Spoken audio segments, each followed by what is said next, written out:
Friends and welcome to the channel pharmacy classes by K Sahu. आज की इस video lecture में हम बात करेंगे डिस्ट्रीब्यूशन ऑफ द ड्रग के बारे में। समझेंगे डिस्ट्रीब्यूशन ऑफ द ड्रग क्या है, इसके पीछे का बेसिक कॉन्सेप्ट, इसको स्टडी करना क्यों जरूरी है ये भी हम समझेंगे, और इसके साथ हम देखेंगे कौन कौन से फैक्टर्स हैं जो डिस्ट्रीब्यूशन ऑफ द ड्रग को अफेक्ट करते हैं। ठीक है, तो आइए स्टार्ट करते हैं आज का ये वीडियो लेक्चर। तो डिस्ट्रीब्यूशन ऑफ ड्रग से हमको क्या समझ आता है, जैसे कि नाम से ही हम पता कर सकते हैं। डिस्ट्रीब्यूशन मतलब क्या होता है, किसी भी चीज का बंटना, वितरण होना, उसको हम क्या बोलते हैं, डिस्ट्रीब्यूट होना, डिस्ट्रीब्यूशन होना। ठीक है, तो उसी प्रकार ड्रग मॉलिक्यूल भी बॉडी के एक पार्ट से दूसरे पार्ट में डिस्ट्रीब्यूट होते हैं। जब भी हम ड्रग को बॉडी पे एडमिनिस्टर करते हैं तब वो छोटे छोटे पार्टिकल्स पे टूटेगा, डिसॉल्व होगा बॉडी फ्लूइड से, जैसे कि ओरली हम एडमिनिस्टर किए ड्रग को। ठीक है, तो छोटे छोटे पार्ट्स में टूट के डिसॉल्व होके बॉडी फ्लूइड में मिक्स हो जाते हैं, उसको हम बोलते हैं drug dissolution. After drug dissolution body start absorbing the drug. ठीक है, और उसको हम क्या बोलते हैं, ड्रग एब्जॉर्प्शन। ड्रग एब्जॉर्प्शन मतलब ब्लड स्ट्रीम पे जब भी कोई ड्रग पहुंच जाता है ब्लड स्ट्रीम पे, after it's administration in the body, चाहे वो ओरल हो, टॉपिकल हो, सबलिंगुअल हो, या फिर कोई पेरेंटरल रूट से हम बॉडी पे एडमिनिस्टर करें, जब भी ब्लड में पहुंच जाता है ड्रग तो उसको हम क्या बोलते हैं, इसका एब्जॉर्प्शन हो गया। ठीक है, तो एब्जॉर्प्शन होने के बाद नेक्स्ट प्रोसेस क्या है, जैसे कि हम फार्माकोकाइनेटिक में पढ़े हैं। ठीक है, फार्माकोकाइनेटिक्स में 4 चीज पढ़ते हैं, एब्जॉर्प्शन, डिस्ट्रीब्यूशन, मेटाबॉलिज्म और एक्सक्रीजन। तो एब्जॉर्ब तो हो गया ड्रग, ठीक है, ब्लड स्ट्रीम में तो पहुंच गया। अब यहां से वो अलग अलग पार्ट्स में डिस्ट्रीब्यूट होगा, बॉडी के अलग अलग पार्ट्स तक पहुंचेगा। वहां के सेल्स अपने रिसेप्टर पे उसको बाइंड करेंगे और इंटरनलाइज करेंगे। ठीक है, तब जाके वो अपना एक्शन दे पाएगा। इसी प्रोसेस को हम क्या बोलते हैं, डिस्ट्रीब्यूशन ऑफ द ड्रग। ठीक है, मतलब अलग अलग पार्ट्स पे बॉडी के पहुंचना ड्रग का। अब ये जो ड्रग डिस्ट्रीब्यूशन प्रोसेस है उसके बारे में हम 3 चीजें पढ़ लेते हैं। पहला चीज क्या है, it is a disposition process.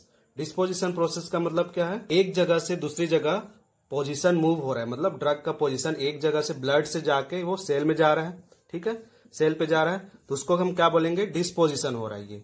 जैसे कि इलिमिनेशन भी एक डिस्पोजिशन प्रोसेस है। इलिमिनेशन जो है वो इरिवर्सिबल डिस्पोजिशन प्रोसेस है, मतलब एक बार बॉडी से जो निकला, इलिमिनेट हुआ तो वो वापस नहीं आ सकता। बट जो डिस्ट्रीब्यूशन प्रोसेस है वो एक रिवर्सिबल प्रोसेस है, इस पे आपको गौर करना है। ठीक है, रिवर्सिबल प्रोसेस है। अब रिवर्सिबल कैसे, जब ड्रग बॉडी के अलग अलग सेल पे पहुंच जाता है, ब्लड से डिफ्यूज हो जाता है, जब इस फ्लूइड पे पहुंच गया, इंटरस्टिशियल फ्लूइड पे पहुंच गया, ज्यादा मात्रा में अगर वो यहाँ पर पहुंच चुका है, फिर अगर बॉडी के किसी और पार्ट में ब्लड फ्लो ज्यादा हो रहा है तो वहां पर ये फिर से यहां से निकल सकता है। ठीक है, सेल से फिर से ब्लड में जा सकता है और इस ब्लड से दूसरे ऑर्गन तक फिर से पहुंच सकता है। तो इस प्रोसेस को हम क्या बोलते हैं, रिवर्सिबल प्रोसेस, मतलब अंदर और बाहर होना। ब्लड से सेल में तो ये जाता ही है, टिश्यू सेल्स में जाता है, लेकिन वहां से फिर से ब्लड में आ सकता है और किसी अलग टिश्यू, अलग सेल्स पे जा सकता है।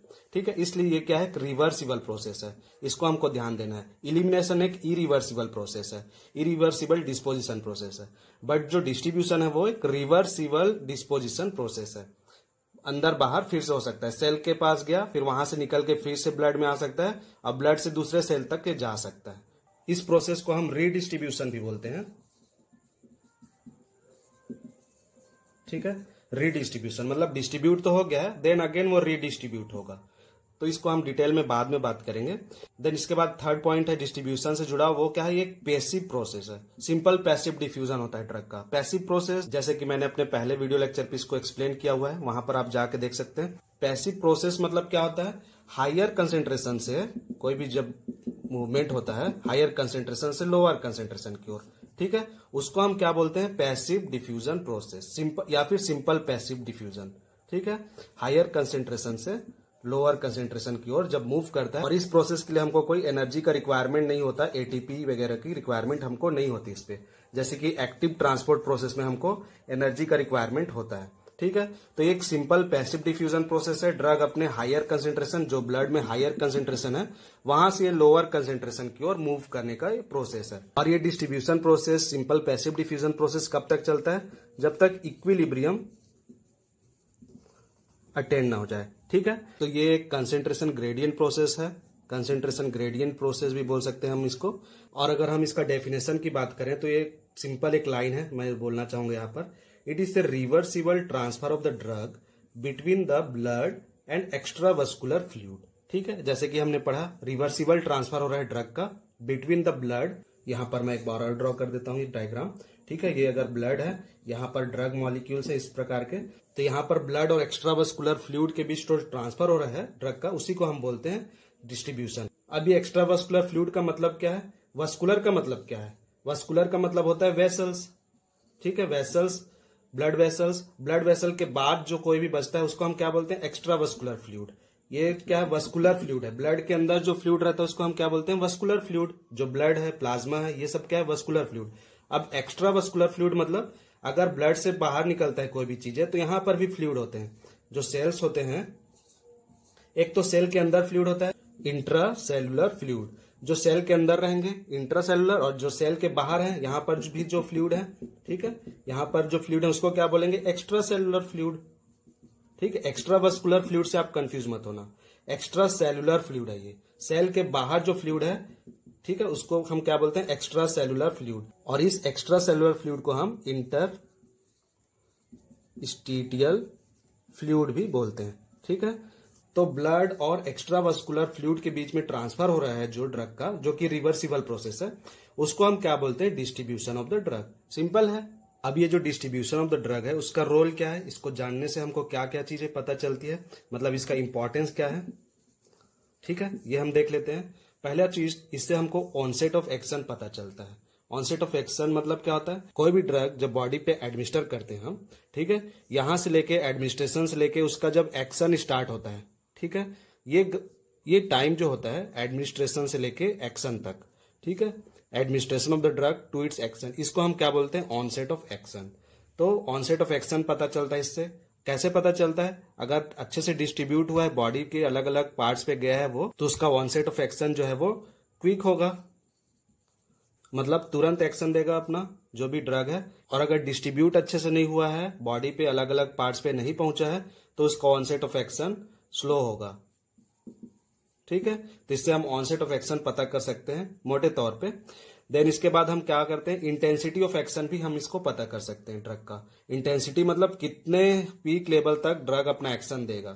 कैसे ये देगा ज्यादा लेवल तक? सपोज इस सेल तक हमको पहुंचाना था, अगर यहां तक ये बहुत अच्छे मात्रा में पहुंच गया है, अच्छे मात्रा में डिस्ट्रीब्यूट हुआ है और यहां तक पहुंच गया है, तो इसका इंटेंसिटी ऑफ एक्शन भी अच्छा रहेगा ड्रग का। तो इंटेंसिटी हम पता कर सकते हैं डिस्ट्रीब्यूशन ऑफ द ड्रग से। देन इसके बाद ड्यूरेशन ऑफ एक्शन, कितने टाइम तक बॉडी पे अपना एक्शन देते रहेगा ड्रग, ये भी हम पता कर सकते हैं डिस्ट्रीब्यूशन स्टडी से, ठीक है। तो ये तीनों चीजों को हम पता कर सकते हैं। अब जो डिस्ट्रीब्यूशन प्रोसेस है उस पर हम एक और चीज समझते हैं। ये क्या है? नॉट यूनिफॉर्म प्रोसेस है थ्रू आउट द बॉडी। मतलब हम ये नहीं बोल सकते बॉडी के हर पार्ट्स पे ये इक्वली डिस्ट्रीब्यूट करे ड्रग को, ठीक है। ऐसा क्यों हो रहा है? बॉडी के हर पार्ट पे इक्वल मात्रा पे जाना चाहिए ड्रग, लेकिन ऐसा नहीं होता। क्यों? क्योंकि ये ब्लड के थ्रू होने वाला प्रोसेस है। डिस्ट्रीब्यूशन जो है क्या, ब्लड के थ्रू होने वाला प्रोसेस है। कुछ ऑर्गन्स ऐसे हैं हमारे बॉडी पे जिसपे ब्लड फ्लो बहुत ज्यादा होता है, जैसे कि लीवर, किडनी, ब्रेन, ये सब क्या है? हाईली परफ्यूज्ड ऑर्गन है। हाईली परफ्यूज्ड ऑर्गन मतलब ऐसे ऑर्गन जिसपे ब्लड फ्लो बहुत ज्यादा होता है, ब्लड का सप्लाई बहुत ज्यादा होता है, तो ड्रग ज्यादा मूव करेंगे उसके ओर, ठीक है। लीवर की तरफ ज्यादा जाएंगे, किडनी की तरफ, ब्रेन की तरफ ज्यादा जाएंगे। देन उसके बाद जो लो परफ्यूज्ड ऑर्गन है, जैसे कि मसल्स, स्किन या फैट सेल की बात करें, वहां पर ब्लड का फ्लो बहुत कम होता है as compare to this organs, ठीक है। तो यहां पर ड्रग का मात्रा कम जाएगा। तो ये क्या है? नॉन यूनिफॉर्म है, यूनिफॉर्म प्रोसेस नहीं है। मतलब जैसे बॉडी पे ड्रग जाता है तो ये इक्वली सभी ऑर्गन पे डिस्ट्रीब्यूट होगा, ऐसा नहीं बोल सकते हम, ठीक है। ये नॉन यूनिफॉर्म प्रोसेस है थ्रू आउट द बॉडी। अगर इसका देखा जाए तो कहीं पर ज्यादा, कहीं पर कम, कहीं पर ज्यादा, कहीं पर कम, ऐसा डिस्ट्रीब्यूट होता है ये। अब हम देख लेते हैं डिस्ट्रीब्यूशन ऑफ द ड्रग है वो कौन कौन से फैक्टर पे डिपेंड करता है, या फिर बोल सकते हैं कौन कौन सा फैक्टर्स है जो डिस्ट्रीब्यूशन ऑफ द ड्रग को अफेक्ट करता है। तो वैसे तो बहुत सारे फैक्टर्स हैं, कुछ ड्रग रिलेटेड फैक्टर हैं, कुछ बॉडी रिलेटेड फैक्टर हैं, ठीक है, जैसे कि हम हमेशा पढ़ते हैं। एब्जॉर्प्शन ऑफ द ड्रग में भी हम पढ़े थे, कुछ ड्रग रिलेटेड फैक्टर था, जैसे कि उसका मॉलिक्यूलर वेट कितना है, साइज क्या है, पीएच वैल्यू क्या है, पीके वैल्यू क्या है, ठीक है, लिपिड सॉल्युबल है कि वाटर सॉल्युबल, ये सारे चीजें एब्जॉर्प्शन ऑफ द ड्रग को अफेक्ट करते थे। उसी प्रकार बॉडी रिलेटेड फैक्टर, जैसे कि पेशेंट का एज क्या है, कोई डिजीज कंडीशन तो नहीं है, ठीक है, तो ये सब हम पहले भी पढ़ चुके हैं। वही सारे फैक्टर्स इसमें भी आ जाते हैं डिस्ट्रीब्यूशन ऑफ द ड्रग पे, बट फैक्टर्स थोड़े से अलग हैं। जैसे कि कार्डियक आउटपुट पे डिपेंड करता है ये, रीजनल ब्लड फ्लो पे, जिस ऑर्गन तक हमको पहुंचाना है ड्रग को, वहां पर उस रीजन पे ब्लड फ्लो कैसा है, ठीक है, अच्छे मात्रा पे ब्लड फ्लो हो रहा है या फिर बहुत कम मात्रा में हो रहा है ब्लड फ्लो, तो ये रीजनल ब्लड फ्लो कहलाता है। मतलब उस रीजन पे ब्लड फ्लो कैसा है उस पर भी डिपेंड करता है। कैपिलरी परमिएबिलिटी, कैपिलरी मतलब ब्लड वेसल्स जो कि बहुत थीन हेयर लाइक स्ट्रक्चर में जब कन्वर्ट हो जाते हैं, अब यहाँ से डिफ्यूज होना है ड्रग को, तो उसको हम बोलते हैं कैपिलरी परमिएबिलिटी।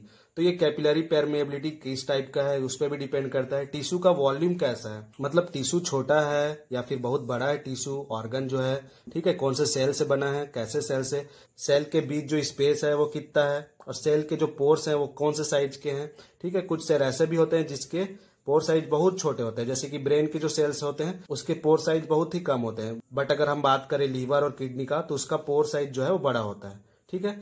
तो ये टिश्यू वॉल्यूम पे आ जाएंगे सारे फैक्टर्स। लिपिड सॉल्युबिलिटी, ड्रग अगर अच्छा लिपोफिलिक ड्रग है, बहुत अच्छा उसका लिपिड सॉल्युबिलिटी है, तो वो जल्दी क्रॉस करेगा हमारे सेल मेम्ब्रेन को। क्यों ऐसे होता है? क्योंकि हमारा जो सेल मेम्ब्रेन है वो भी एक लिपोफिलिक नेचर का होता है, लिपिड बाइलेयर से बना होता है, इसलिए लिपोफिलिक ड्रग इजिली क्रॉस कर लेते हैं।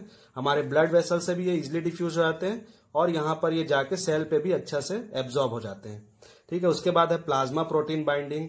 प्लाज्मा प्रोटीन मतलब हमारा ब्लड में जो प्लाज्मा होता है उस पर प्रोटीन्स पाए जाते हैं, ठीक है। प्रोटीन्स पाए जाते हैं जो कि कैरियर मॉलिक्यूल के टाइप काम करता है, एक जगह से दूसरे जगह किसी चीज को ले जाना है तो इस प्रोटीन से चिपक जाते हैं, बाइंड हो जाते हैं, और इसी प्रकार हमारे ड्रग मॉलिक्यूल भी इस प्रोटीन से बाइंड कर लेते हैं, ठीक है। उसी को हम बोलते हैं प्लाज्मा प्रोटीन बाइंडिंग। अब ये प्लाज्मा प्रोटीन जितने अच्छे से बाइंड करेगा उतने अच्छे से तो डिस्ट्रीब्यूट हो जाएगा बॉडी के अलग अलग पार्ट पे, क्योंकि यहाँ पर ये बाइंडेड है। बट सेल को जब अंदर लेना है ड्रग को तो प्लाज्मा प्रोटीन के साथ अंदर नहीं लेगा वो, ठीक है। प्लाज्मा प्रोटीन से फिर से उसको डिटैच होना पड़ेगा ड्रग को। तो ये सारे फैक्टर्स हम कवर करेंगे अपने आने वाले वीडियो पे, नेक्स्ट वीडियो पे, कि प्लाज्मा प्रोटीन क्या है, प्लाज्मा प्रोटीन कैसे होना चाहिए, कितने मात्रा में होना चाहिए, और ये कैसे इफेक्ट करता है डिस्ट्रीब्यूशन ऑफ द ड्रग को। ये हम डिटेल में सारे फैक्टर्स को पढ़ेंगे, कवर करेंगे। आज के वीडियो लेक्चर पे इतना ही। आई होप आप लोग को ये वीडियो लेक्चर अच्छा लगा हो, समझ आया हो। अगर हाँ तो प्लीज शेयर, सब्सक्राइब, कमेंट और लाइक करें इस चैनल को। मिलते हैं अपने नेक्स्ट वीडियो लेक्चर पे। Till then, thank you, bye bye.